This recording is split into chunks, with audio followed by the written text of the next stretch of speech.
This is from a book that will be coming out in January. Unfortunately, not in this country. Where did Andy go? Anyway, it's called The Dimple. This is a story called The Dimple Kapadia of Camino Real. Now, Dimple Kapadia, if you don't know who she is, and who does, except Santi, she was a Bollywood actress. She is a Bollywood actress. Camino Real is. My husband is in India. He says back in India, and he'll call for me to follow as soon as he's found a job and a flat. It seems I've spent my life waiting for his phone calls. 20 years ago it was, I have found a house for us. I have put in for your papers. You will be coming to California in 3 weeks. Tell Jay I've seen cowboys and Indians in California. Get a good new bag and pack it.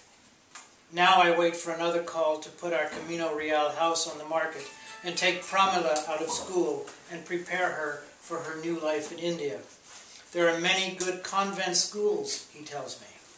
I know there are many fine convent schools. I went to one at her age, but her needs are not like mine. She's supposed to start at Stanford next year, the youngest student, 13 years, 10 months they've ever taken. She wants to go to Stanford for pride reasons only, my husband says. She'll learn. Pride is not good in a girl. He thinks he can make all of this happen while he's on his normal 2 weeks vacation and 2 additional weeks deferred vacation time. All the years we spent here, and he still lives in India, in the India we knew, when American dollars and a green card opened every door, and foreign returned meant you could command your destiny. Now Jay is going to university in Santa Cruz, and our daughter is starting at Stanford, and the Camino Real house is silent and even a little dusty because I don't see the need to keep it clean or even livable. Pramila barely eats, and I can get by on fruit and curd. Half the time I don't know if she's home or not. No radio, no television. I miss the pounding of male urination, because with men around I know there's something predictable in the house. Yesterday I went up to Macy's in San Francisco to replace a dead battery in my watch. Of course I didn't have to take a train to the city, and there are places in Stanford and San Jose that are closer, but I didn't associate San Jose with advertising and freedom, and these days I'm totally free and restless. Macy's on Union Square was practically empty. A Mexican worker was polishing chrome and glass with just a squeegee bottle of blue liquid and a long rag. Salespeople were standing around in clumps of 3 or 4 and islands of jewelry. The bottles of fragrance and the watches stood unattended.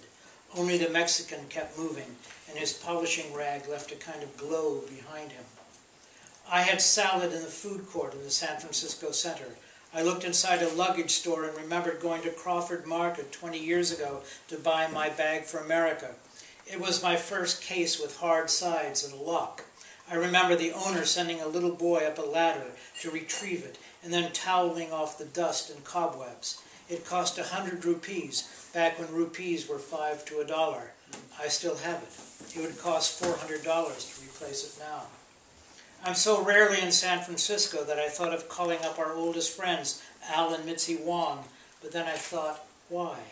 They are actually my husband's oldest friends, and maybe I should call them our only friends, because my husband is not a sociable man. Mitzi invited Pramila and me to move in with them for as long as my husband was away. They have a 23rd place loft in the middle of the city, shaped like the wedge of a pie. Imagine the part of the pie that falls over the edge of the pan as a solid wall of floor-to-ceiling windows looking out over the bay across to Berkeley and the hills.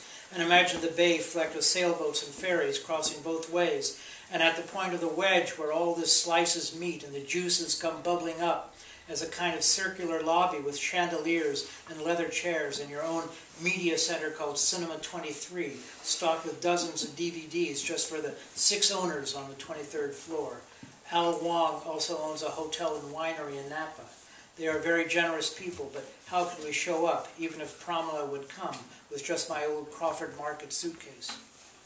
And I must confess, it frightens me to look out their windows and not see streets or trees or hedges or parked cars along the sidewalk, just the fog drifting by, and on a clear day, or the Oakland Hills. Whenever we visit, I sit as far from the windows as possible with my back turned to them, and my hands still perspire, and I can barely catch my breath.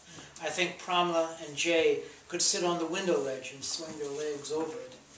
When my husband calls me, he says, "The shops here are full. The streets here are clogged. You can't imagine the prosperity of India. There are so many new shopping malls that even the international chains are put on waiting lists for floor space. There are signs in every window begging for sales assistance. Escalators are so crowded you have to wait 5 minutes at the bottom to squeeze onto one. Everyone is making money. Everyone is spending money. But Bombay isn't cheap. It's more expensive than the Bay Area. Even if we get $2 million for the Camino Real house, he's afraid we'll have to cut back a little on accommodations in Bombay. No garden, but we'll have a roomy apartment on a high floor, above the street noise and pollution. Who needs air conditioning when you have genuine sea breeze?" He's tried to make contact with some of his old batchmates, but they're all in Europe or America, except for Sunil Marchandani. Do I remember him? I don't recall the name, but apparently Sunil is high in the riggings of Birla technology. They haven't gotten together yet, but my husband knows there will be an offer because he's green card with an American doctorate and 20 years devotion to Pac Bell. In the current climate, I've heard, we'll be lucky to get $1.4 million. That's the first 4 pages of the story. The whole book is about Indian immigrants in America and in Canada who came in the early 70s, 80s, made a bundle, made a success of their lives, and now in their 50s are beginning to ask themselves why. And do I really want to die here? And do I want my children to grow up totally here? And so there is each of the characters, and there are 12 different stories in the book, are facing this kind of crisis of going back or staying. And marriages are breaking up, families are breaking up over the question. It's something that, because I've been privileged to be part of India for 46 years now, I've finally taken control of. I've written a lot of stories about Americans or Canadians in India, but I've never written from the point of view of Indians. And now this book is, which comes out in January, is about Indians told from their point of view, male and female, Muslim, Hindu, Sikh, Parsi, Christian, all of them having a kind of relationship with North America that makes their return to India difficult.